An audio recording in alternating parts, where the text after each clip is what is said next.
Dolazak zime ne znači da je kraj povrtlarske sezone, ali pojava mraza i temperature ispod nule znači da je vrijeme za zaštitu biljaka. Još uvijek se mogu uzgajati razne povrtlarske kulture koje ćemo konzumirati sve do proljeća, a ono što je najbitnije, možemo svom organizmu osigurati potrebne nutrijente za koje znamo da su potpuno zdravi i nisu tretirani sa štetnim tvarima. To je svakako najlakše raditi ukoliko imate veliki plastenik u kojem možete uzgajati doslovno sve, bilo u zimskoj ili ljetnoj sezoni uzgoja. Kod nas su biljke posijane i posađene u oktobru, skoro pa spremne za berbu. Špinat i blitva su najzdraviji dok su još listovi mladi, a za berbu salate ćemo sačekati još neko vrijeme. Neke od kultura koje se tokom zime mogu uzgajati su različite vrste zelene salate, blitva, špinat, rukola, radič, matovilac te neizostavni crveni luk. A za ljetnu berbu možete sijati još neke biljke poput bijelog luka, poriluka, mrkve i sličnih, koje također možete zaštititi improviziranim plastenicima. Sve ove biljke dosta lijepo napreduju i tokom hladnijih dana. Mogu se posaditi na otvorenom, ali tada berba dolazi tek na proljeće, dok u plasteniku sebi osiguravate berbu tokom cijele zimske sezone. U današnjem videu pokazati ćemo vam jednostavan način kako možete napraviti mali plastenik i zaštititi vaše biljke. Veličinu prilagođavate sebi i vlastitim potrebama. Ukoliko imate neke biljke koje već rastu u zemlji, možete i njih zaštititi jednostavnom konstrukcijom. Već smo vam pokazali kako napraviti plastenik na tlu, a sada ćemo pokazati kako smo mi zaštitili biljke u našoj uzdignutoj gredici. Za redovne savjete kada i šta uraditi u vrtu zapratite naš kanal, a naš rad podržite sa lajkom. Ostavite i neki komentar vezano za temu videa, vaš način uzgoja ili pitajte bilo što vas zanima. Mi smo ranije u naše gredice presadili salatu, blitvu, špinat koji lijepo napreduju. Između salate posadili smo bijeli i crveni luk. Zemlju je samo potrebno lagano promiješati kako bi bila rahla i pogodna za sadnju, a lučice luka samo lagano utisnite u zemlju, ne previše duboko i prekrijte rukom sa slojem zemlje. Sadnja luka se obavlja na dubinu od 5 cm, tako da nije potrebno da se prave kanali za sadnju. Ali sve o sadnji luka imate u drugim video savjetima na našem kanalu, pa ih potražite. Prije samog postavljanja plastenika obavite sadnju svog povrća koje želite, a također nakon toga neophodno je sve dobro zaliti kako bi biljke imale dovoljno vlage duži vremenski period. O tome šta se možete uzgajati u ovim zimskim mjesecima smo već govorili u nekoliko video savjeta, a ja ću se potruditi da u opisu ovog videa stavim linkove za sve vezane videe koje sam spomenula u ovom. Svim biljkama je za rast i razvoj potrebno mnogo vode, tako da je neophodno dobro zaliti zemlju u plasteniku prije nego ga postavite.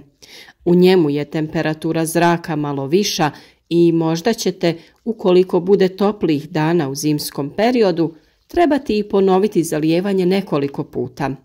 Iz tog razloga je važno napraviti kvalitetnu konstrukciju koja će omogućiti lak pristup biljkama. Video o tome kako smo napravili izdignutu gredicu imate na našem kanalu, a bilo bi nam drago da sa nama podijelite vaša iskustva ovakvog načina uzgoja. Pišite u komentarima da li ste isprobali i koliko je bilo uspješno. Prilikom pravljenja izdignute gredice vrlo je važno da njenu dužinu i širinu prilagodite sebi, kako bi vam sve biljke bile dostupne prilikom održavanja. Dužina naše gredice je 3 metra, a širina 1,10 m. Na dužinu naše gredice nama će biti potrebna 3 bočna nosača kako bi plastenik bio stabilniji i od njih ćemo napraviti lukove. No prvo što je potrebno jeste postaviti okvir jednake veličine kao što je naša gredica, te će to biti nosač cijele gornje konstrukcije koja će se lako moći otvoriti. Iako bi estetski ljepše izgledalo da imamo polukružne lukove, odlučili smo se da koristimo drvene letve. U slučaju da je plastenik na tlu i da je širi, možete koristiti drvene štapove koje ćete lako saviti ili neke plastične cijevi ili metalnu konstrukciju, bilo što je vama dostupno. Mjere će ovisiti o veličini prostora koji prekrivate. Na duže gredice potrebno je postaviti 3 poprečne konstrukcije koje će ga činiti stabilnijim. Jednostavno ih zašerafite jednu za drugu i između te 3 nosive konstrukcije postavite po jednu dodatnu letvu. Sa jedne strane donjeg okvira postavite baglame. Postavite ih na stranu sa koje inače pušu jači vjetrovi kako bi cijela konstrukcija bila izdržljivija. Mi smo postavili 3 baglame, 2 sa strane i 1 u sredini. Nakon što smo postavili okvir, to jest kostur našeg plastenika, jedino što je preostalo je postaviti najlon. Najlon bi trebao biti iz jednog komada, jer ukoliko je iz više dijelova, tada neće biti stabilan i lako bi se mogao oštetiti prilikom vjetra ili drugih pojava. Razvucite najlon i pazite da ga što bolje zategnete sa svih strana. Prilikom zatezanja rubove najlona pričvrstite klamaricom kako bi držala najlon od pomjeranja. Vrlo je važno da plastenik bude jako dobro osiguran i pričvršćen kako ga vjetar ne bi pokvario. Odrežite najlon malo duže od veličine konstrukcije kako bi mogli podvući ga ispod konstrukcije, te će tako biti izdržljiviji. Sa one strane gdje ste postavili baglame, najlon pričvrstite iza gredicu, a ostale savijte ispod okvira. Kako bi povrće u plasteniku bilo lako pristupačno, ovaj okvir se treba dizati, to jest plastenik se treba moći otvoriti. Sa te strane koja će biti dostupna, postavite 2 šerafa sa maticom na gredicu, jednu na jednu, drugu na drugu stranu, te također to ponovite na konstrukciji pokrova i ta 2 šerafa će da nose jaču žicu. Ta žica će vam u stvari služiti da pričvrstite pokrov za gredicu. Jednostavno za korištenje, a efektivno. Budite kreativni i odradite to na način koji će vama najviše odgovarati. Kada otvorite vaš plastenik, dobro će vam doći i neka potpora koja će ga držati otvorenim. Mi smo napravili nešto slično držaču haube auta. Kada otvorite plastenik, pričvrstite lagano letvu kraj središnjeg nosača pokrova i nemojte ju zašrafiti do kraja kako bi se ona mogla pomjerati. Ta letva neka bude nešto kraća od širine pokrova. Tako ju jednostavno izvučete da drži pokrov dok je plastenik otvoren, a isto tako ju jednostavno vratite unutra. Na sredini smo postavili jedan šeraf koji nije do kraja zašerafljen kako bi na njega prislonili držač da ne ošteti biljke. Ovakav plastenik je vrlo jednostavan za napraviti, a njegove koristi su višestruke. Možete uzgojiti šaroliko povrće i osigurati zdrave obroke tokom cijele zime.